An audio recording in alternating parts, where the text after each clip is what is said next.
PDP Wahala and the accusation and counter-accusations, double allegations against APC, Egbekegbe being responsible, right, for whatever crisis that these political parties are facing.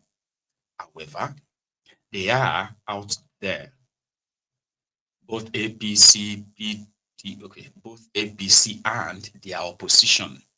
So for Tinubu, it's been the harvest of the campaigns, while for the opposition, the coalition, it is also like the harvest of the campaigns too, or margin and all that. So that's going on.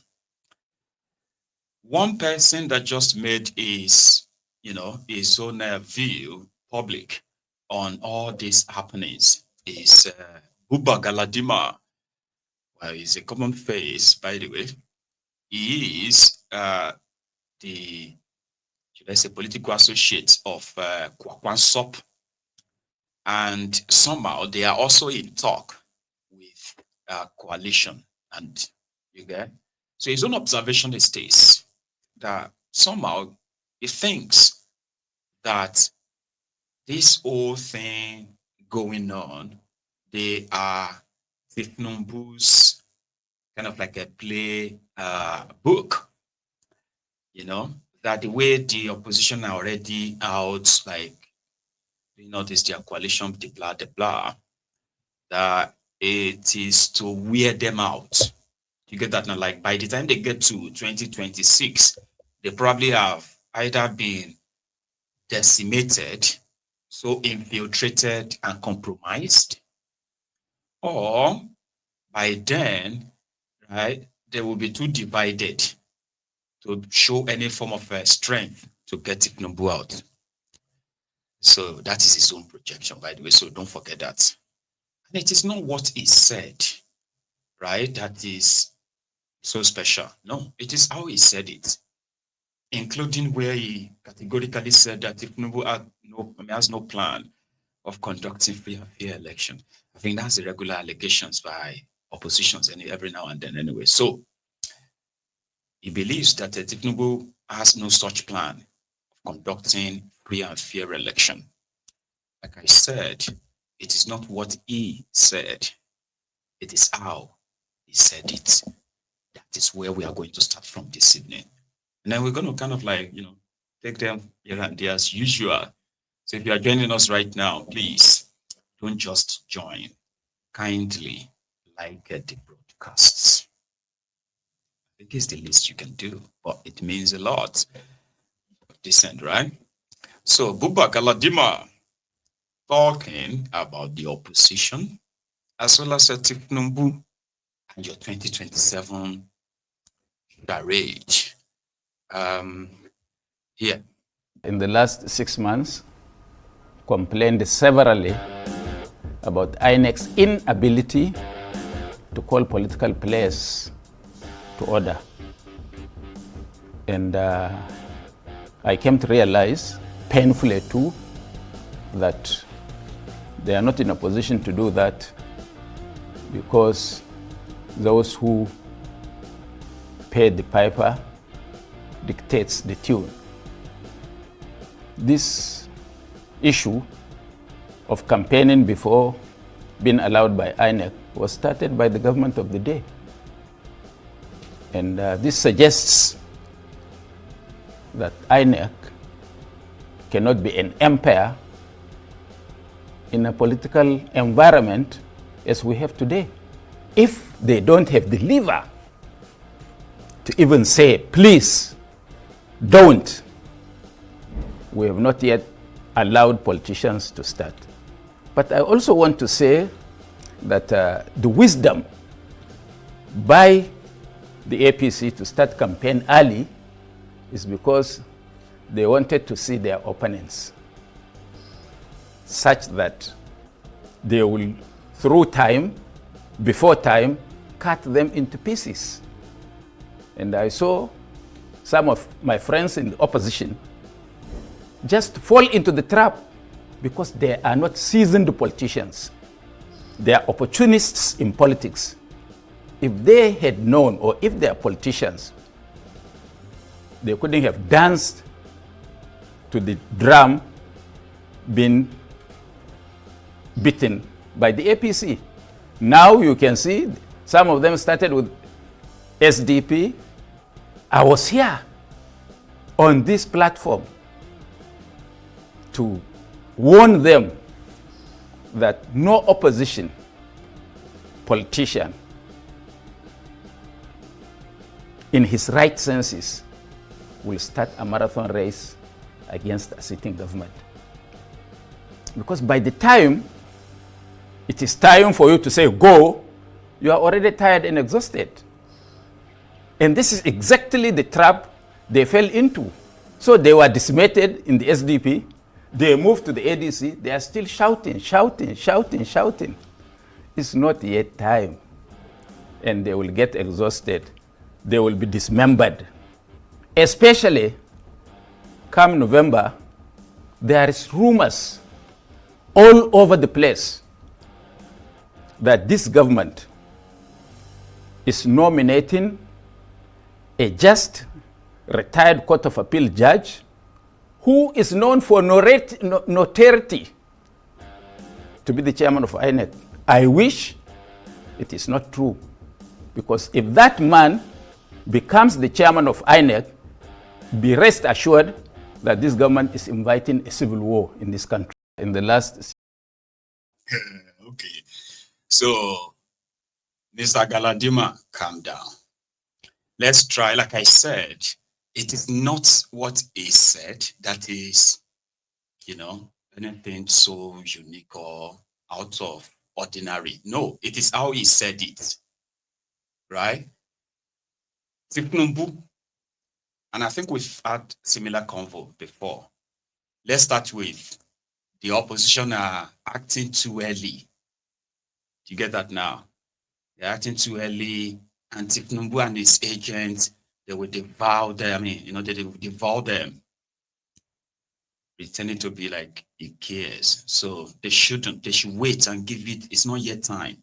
And he's pointing out the possibility that it is the handiwork of Tinubu, because they are supposed to be sanctioned for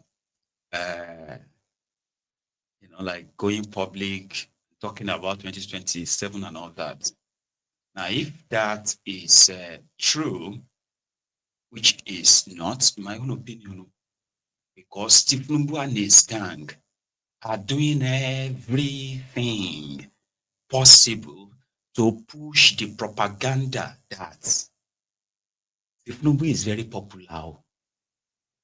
Together now, like it's very popular. Look at all these state governors that are just abandoning their party and they are joining in. Look at all these House of Representatives. If it is that bad, even though it's obvious, right, why they are doing that, but in the political kind of like space like that of Nigeria, that's not how they see it. Because in politics, optics also matters a lot. Sure, you get optics matters a lot. Even if it's just going to be for Photoshop, just for the photo hop, we then take pictures, keep it as a record. It does matter. So Tinubu and his gang moving enough to show to you that you all remember now that by 2027, Tinubu no go get opposition. And you are also watching them do that. So when these guys came together and said they want to stop a one-party state, they are not wrong. As much as Nigerians are complaining and lamenting every now and then, things are tough. This government is so corrupt. They are waste all of those complaints and all that. The impression Tinubu wants everybody to have is that, listen, Tinubu supporters are not on social media. Look at all these states. Look at all the states he controls now. They've succeeded in doing that, though, haven't they?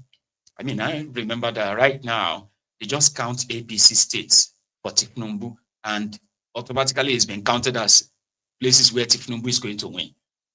Who is going to win? Sure, they will be asking you that dumb question like, so who is going to now? Sure, you think say all those governors will now let anybody to win as if to say, Well, as it's expected, the governors will rig it. And who do you think can outrig them if they have all the federal backing and the INEC and the rest? So they are already doing that. That no matter how you complain, how hard you know they, like no matter how hard you you think you are criticizing Tinubu, it's very popular. It's all these politicians. Anyway, that's their impression. But they seems to be giving him too much credit sometimes, I think. You know, the typical Nigerian thing. The Mbuba Galadima said they have started hearing the rumor that Tinubu is going to appoint INEC chairman from Yoruba land. They said they are hearing that. And it is one retired appeal court, judge or president or something. You remember that guy, the one that was given the ACN, court victory. Remember that? What's his name again? No, this something something. Yeah. And I think we've said something like that on Maiyegun General Political a few days ago as well, because Momodu Yakubu, his tenure would end in November. That's just like 2 months away. So Tinubu is going to have to appoint somebody as acting INEC chairman and then INEC chairman. So Tinubu and his camp, they have released a kind of like a graphic, it's not like graphic, just was like kind of like a propaganda stuff. They released a list, and in that list, it's about how many people have produced, how many regions have produced INEC chair, right? And they are now saying that, okay, Southwest hasn't produced the INEC chair. So they're going to bring somebody from, Southwest. So that's the rumor they said they are hearing. And according to them, Tinubu won't be breaking any law by doing that. It's just his prerogative. So for Buba Galadima to now say, if that now comes to be true, Tinubu will cause a civil war. And I'm like, aye, right. What do you even mean by that? Because to them, there's nothing you do. Tinubu is going to get a second term. And in that regard, the election will be rigged. And it is going to cause a civil war. Because that won't be the first time. Like they've already started saying that in northern Nigeria. Yeah, if they rig the election. Ayo Salami, God bless you. Somebody just gave me the name. Ayo Salami is being, one thing is this. Tinubu and his gang, or let's say the guys in charge of Nigeria, sometimes they have a way, because they are still government. And government has this, they have these experts in different areas, including propagandists that they hire for national orientation. So yeah, those ones who starts the National Orientation Agency. Do you think Nigeria National Orientation information they are giving you is not pure indoctrination? It's been pure indoctrination, propaganda, lies. And they will say they are working for government, NTA. It's government they are working for. They are working more on you, not for you, for government. They are working on you. Hmm? I know. So they have all the guys pushing their stuff. So what if Nubu and his gang will do is that they are already dropping it like, dog whistling. Yeah, he's going to appoint a Yoruba man. We are hearing that he's going to appoint somebody from Southwest. And if you try that, they won't appoint somebody from Southwest. They will just go to Kwara, which is North Central. And they will go to maybe Gumino area in Kwara. And they will just pick one Oseni Philip, Oseni Philip Michael. He ain't go just be Muslim Christian, the same name. They will say that's your next INEC chairman. At least you can't say it's from Southwest. Yeah, it's another Yoruba man, another this or that. Say, but no. Listen, he's from North Central. Or they go to Kogi. Yeah, they go to Kogi and go and look for one. I'm just saying, Tinubu and his guys. So by then, it will be close to, but they will tell you, you can't blame him for that. That's not. I mean, when Bokwari was president, Shebina then he appointed this one, Mamudu Yakubu. I did not both northerners. They say, well, Bokwari was a northwest. They say, okay, and this one is a northeast. I say, fine, they are not from the same region too. Tinubu is from southwest, and uh, your INEC chairman is from north central to give for. So you will still know they are going to play you. Then what are you going to do? So the opposition, this clip, right? They met and they have started talking about if there's going to be any election at all, right? There are some certain things that need to change, including your law and your electoral reform. Funny enough, Tinubu and his gang are currently doing the amendment to the Nigeria Constitution right now. And they have already visited probably all over the country. You saw that time now, they had all this video. And what majority of them are pushing for in the electoral reform? Can you guess? Do you remember what they are pushing for? They are pushing for extra states in this whole chaos or this wahala. They are amending the fake Decree 24, 1999 Constitution that they are done patch still. You know, bring peace. You know, bring prosperity. You know, bring security. It is, you know, now, 1999 Constitution. So right now, when they have the chance of doing something about it, they have election and all of that. About that one, a second jury. So right now, the most important part of their constitutional review is to create more states and more local governments so that everybody can have states and more governors, more deputy governors, more state house of assembly, more local government chairmen, more political appointees. In this case also, they are now saying, no, we have to do that. We have to do electoral reform. Listen to them. It's a long watch, right? Just follow up, right? Dino was there. Canary Dino. To start with, this is a meeting by opposition political parties in Nigeria, and it's our maiden meeting. And the purpose of this meeting is to galvanize the support of political parties towards judicial and electoral reforms in this country, towards good governance, towards reforming our electoral process. And today we have adopted a name, and the name of this group will be Conference of Opposition Political Parties in Nigeria, COPIN.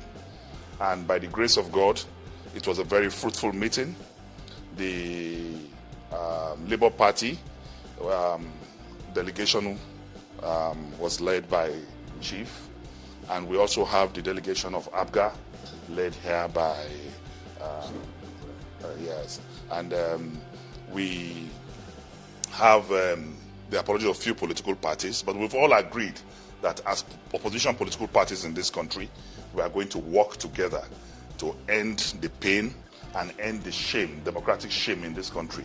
We want to make sure that we visibly meet to discuss issues of electoral reform, issues of judicial reform, issues of INEC, issues of rigging, and how we can partner together as opposition political parties in this country to work together to end the democratic shame and the democratic pain in this country, especially from the last elections we've seen in Kogi and Imo.